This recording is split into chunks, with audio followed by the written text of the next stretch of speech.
Chairman, I think before you come to the vote, I think Mr. Gargett just wants to remind members so that they're fully aware of the material they had when they considered the outline planning application those years ago. I think Mr. Gargett just wants to remind members of what his advice was to the committee at that point, because clearly there is this undercurrent of uncertainty about the advice that members are being given at that time. And then I do have, having listened to the debate, I do have some suggestions. I've been jotting down things as regards a reason for refusal potentially. But if I bring Mr. Gargett in first, perhaps, if that's okay with you. Okay, I think it's good because obviously everybody has different recollections. What I do think is generally what we've heard from members is what's taken from the minutes. So I think that's good. But Mr. Gargett, if you'd like to make comment. Thank you, Chair. Thank you, Mr. Weaver. I feel it's possibly would be helpful if I am able to give my original consultee response to the planning case officer at the time on Act 17863. I'll read it verbatim to you. So this was public document at the time, and it still remains a public document. We raise objection to the above application on arboricultural grounds. While there are a number of lower grade trees and invasive undergrowth species highlighted for removal, there are also a large number of quality trees shown for removal to facilitate the scheme. If the number of trees shown for removal is implemented, then the site will lose its current verdant character and impact negatively on the surrounding area. In addition to the number of new dwellings planned, without giving due regard to the size of the adjacent trees, this will lead to future pressure to prune or to fell these trees excessively. On viewing the planting scheme, it would appear that many of the new trees will not have sufficient growing space, and as such will not work as part of this scheme. I would also like to see a finalised plan showing only the retained trees with root protection areas and the new trees as plants as part of the topo for the scheme. If it would be of help to the applicant, then I'll be happy to meet their arbor consultant on site and discuss the issues raised. However, at this point, I raise objection to the application. I was then shown the finalised plan that has been contained within this application, and I continued to raise my objection based on the number of trees that were highlighted for removal. Throughout the initial scheme, I was consistent in the approach that this, in terms of the amount of trees that were likely to be lost should this scheme go ahead. To me, arboriculturally, there is no justification for the removal of these trees. However, the permission was given. It is very, very unusual in my experience for a TPO application to come about prior to a reserve matters application, and but I'm informed that's legal and available to the applicant to be able to do that. I just felt it was good to important to give you some background in terms of the objection that came from arboriculture at the time of that the application was made. Thank you. Thank you. And I think, your integrity and your commitment to the borough and its trees is, well noted. And I think that's helpful to have that reminder of what was said at the time. Mr. Weaver, did you have some suggested reasons for refusal? Thank you. So picking up on comments made about prematurity, picking up on Councillor Howard's suggestion with some of the sort of the standard terminology that's used, shall we say, when we deal with impacts to trees, and I'll welcome Mr. Gargett's input after I've read it out, because he doesn't know what I'm going to say yet. That my suggested reason, based on what I've heard this evening, is along these lines. So, in the absence of a reserve matters application pursuant to planning permission APP 2017/00863 being submitted and approved, the removal of all the trees the subject of this application would be premature and would lead to undue loss and detriment to the visual amenities of the locality. In particular, in the absence of approved layout and landscaping proposals for the development, the removal of all of the trees, the subject of this application, would prejudice the proper consideration of natural features as part of the development, as is required by policy CS16 and DM8 of the Havant Borough Local Plan Core Strategy 2011 and the National Planning Policy Framework. I hope that helps, Chairman. I'll just pause to let Mr. Gargett let me know if he's comfortable with the wording there. Thank you, Mr. Weaver. Listening to what you've said, if the committee are mindful to refuse this application, that would be a justifiable reason in terms of arboricultural content. I can't comment on the planning merits. Thank you. Thank you very much. So, Councillor Keast, are you happy with the reason provided? I just want to make a comment on that. In saying, what was the word? The word was premature, I think. In using that word premature, it rather suggests it's just early and come again and you'll get permission. I don't like the use of premature. It's to me, it's not final enough. Can we get rid of that at all, please? Chairman, I'm willing to take suggestions from councillors, but the gist of it is, and what I've been hearing, and I think Councillor Crellin's comments in the debate probably encapsulated it, is that as a committee, at this point in time, without the reserve matters scheme before you, you feel that it's effectively too early to allow for this level of tree loss. Now, it may be with a reserve matters application, which will be a different application with different considerations at a different committee meeting, the scale of tree loss involved in the reserve matters application, you may find justifiable. You can't prejudice your decision at that future date. So what I was kind of hearing from certainly some of the members was at the order of business as the committee saw it back in 2018 with the original application was, let's not see any tree felling on the site before we've seen the reserve matters layout, which effectively justifies that tree felling, because it was an outline application. And so that's why we don't often use the terms premature, but not in planning, but it's a TPO application.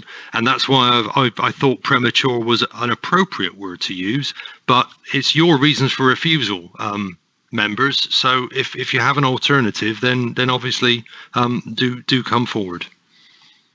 Councillor Keast?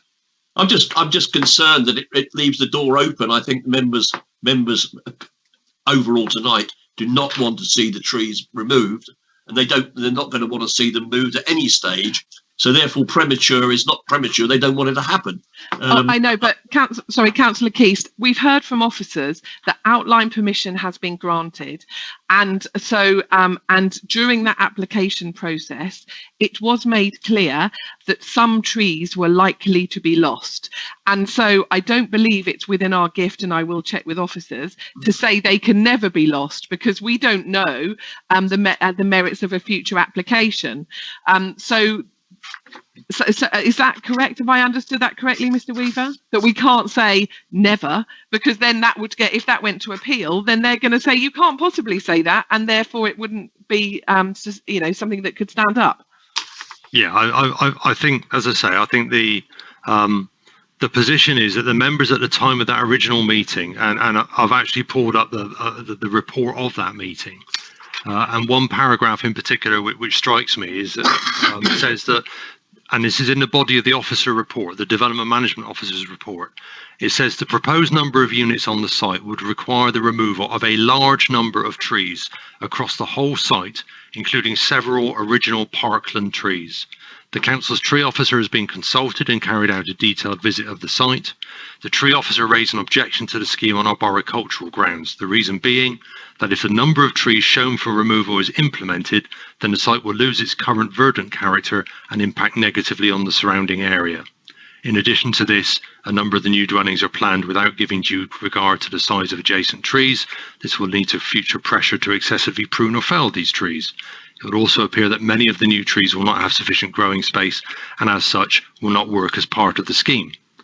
Based on that response, the proposal would be contrary to policies in the local plan. However, the number of housing units proposed is required to make the scheme viable, given the high costs of converted listed buildings on the site, and as such there's a clear need here to weigh up the harmful loss of trees across the site against the benefits the scheme would bring in terms of the provision of housing and the future protection of listed buildings. So I don't think there's any hiding from the fact that a significant level of tree loss was going to be involved. And I don't think it would be reasonable of the committee now, as I said earlier, to expect a scheme to come forward in the future which can't achieve that 70 dwelling permission that's actually been granted in outline. But where we are is we don't have the reserve matters application to effectively, attach that tree felling to. This is tree felling in advance, and we've heard obviously from the deputies, from the applicants, the justification that they feel there is for doing that, although clearly we've heard the representations from members of the committee as to why they feel that's not appropriate.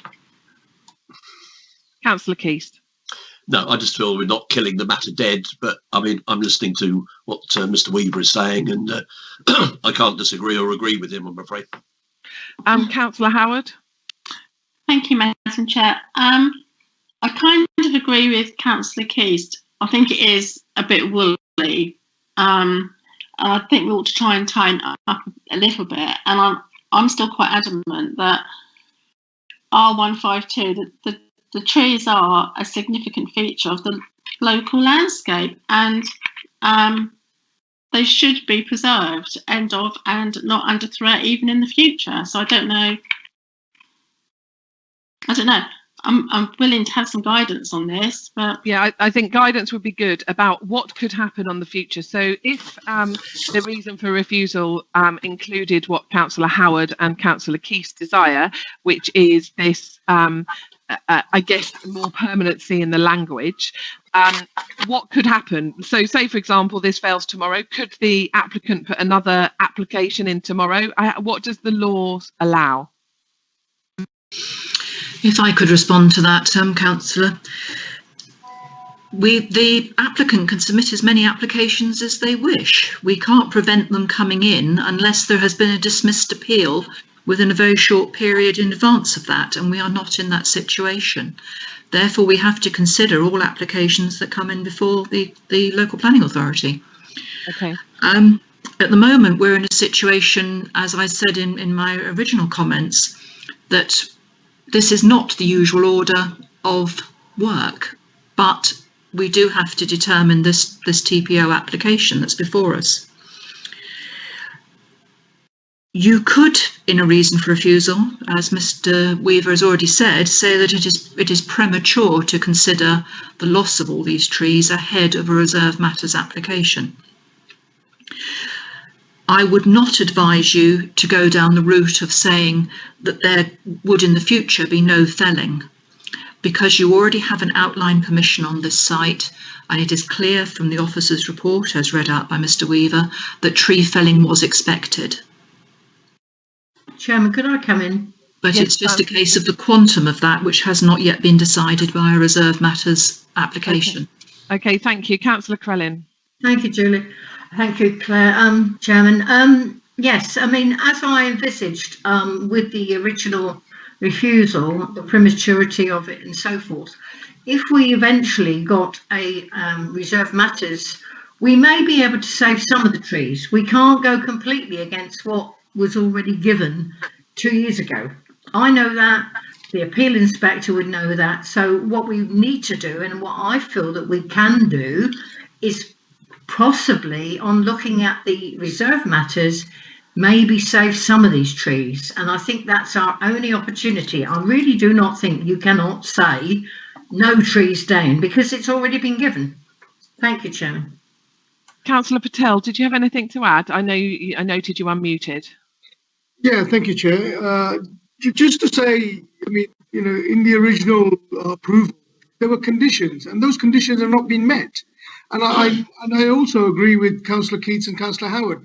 There has to be something that's more permanent rather than iffy, and then we, 3 months down the road, we're back here questioning the same thing again.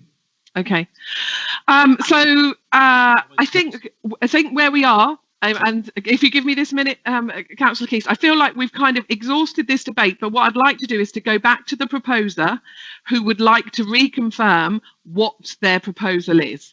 And then we will see if Councillor Crellin or someone else, if Councillor Crellin doesn't, wants to support that, and then we take that to a vote. I think that seems to be the best way. So Councillor Keast, would you like to revise your proposal, and if so, how would you like to revise it? No, I mean, I just wanted to make a comment that we are here tonight to make a decision on what is before us tonight, not what might happen in the future.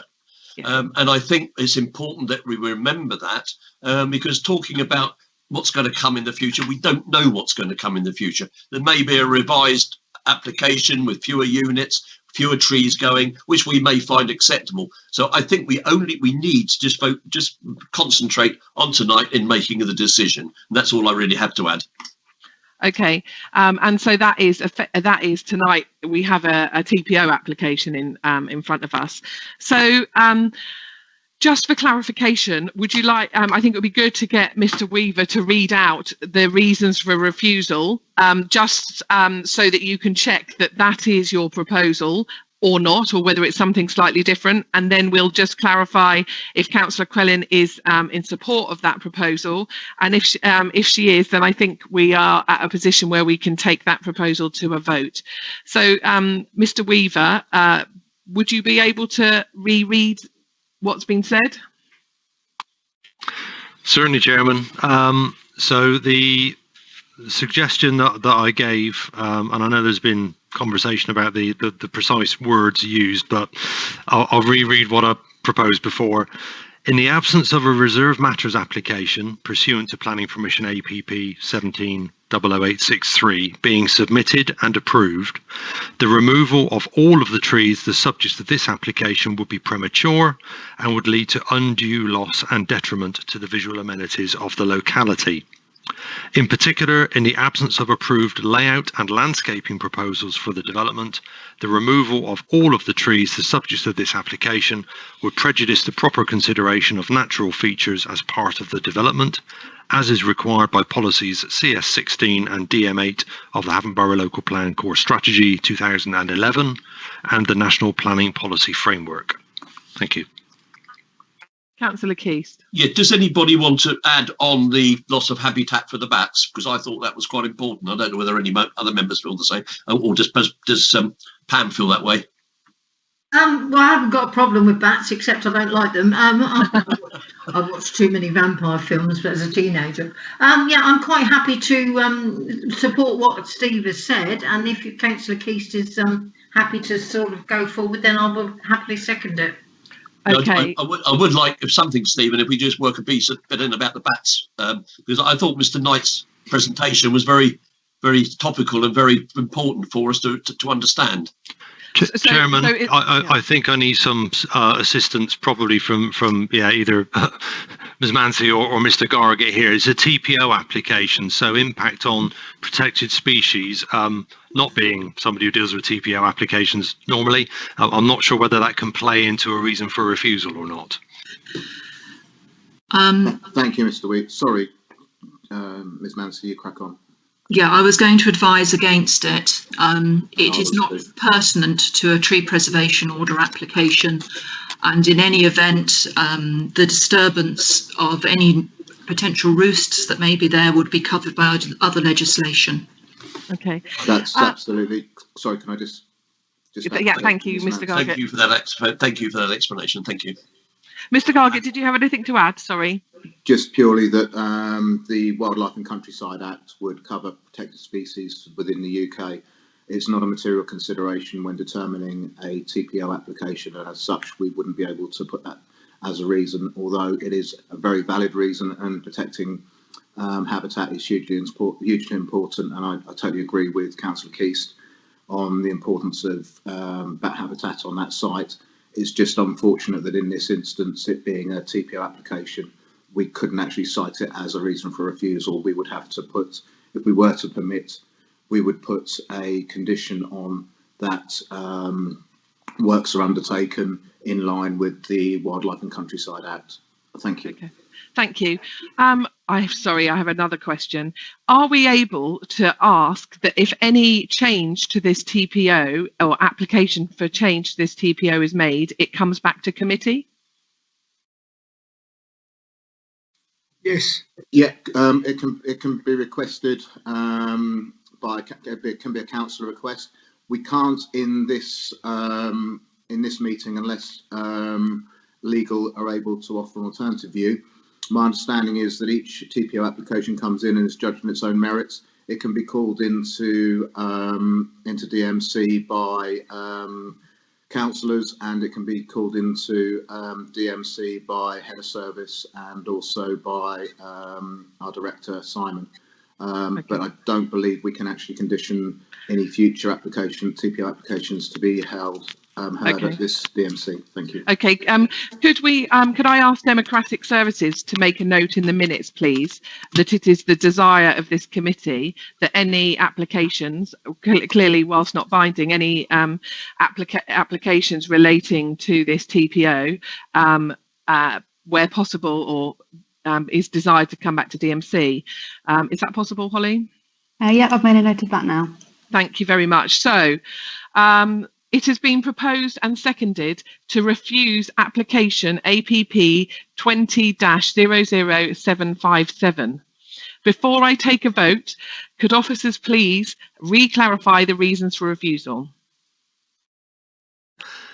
Thank you, Chairman. The proposed reason for refusal is, in the absence of a reserved matters application pursuant to planning permission APP/17/00863 being submitted and approved, the removal of all of the trees the subject of this application would be premature and would lead to undue loss and detriment to the visual amenities of the locality.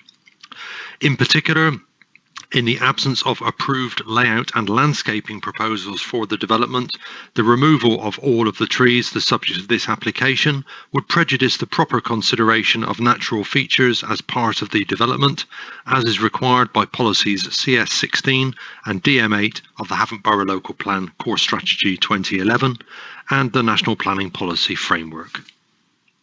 Thank you. I shall now move to the vote and ask each member of the committee in... Madam Chair, I'm really sorry. Can I just ask a quick question? Yep.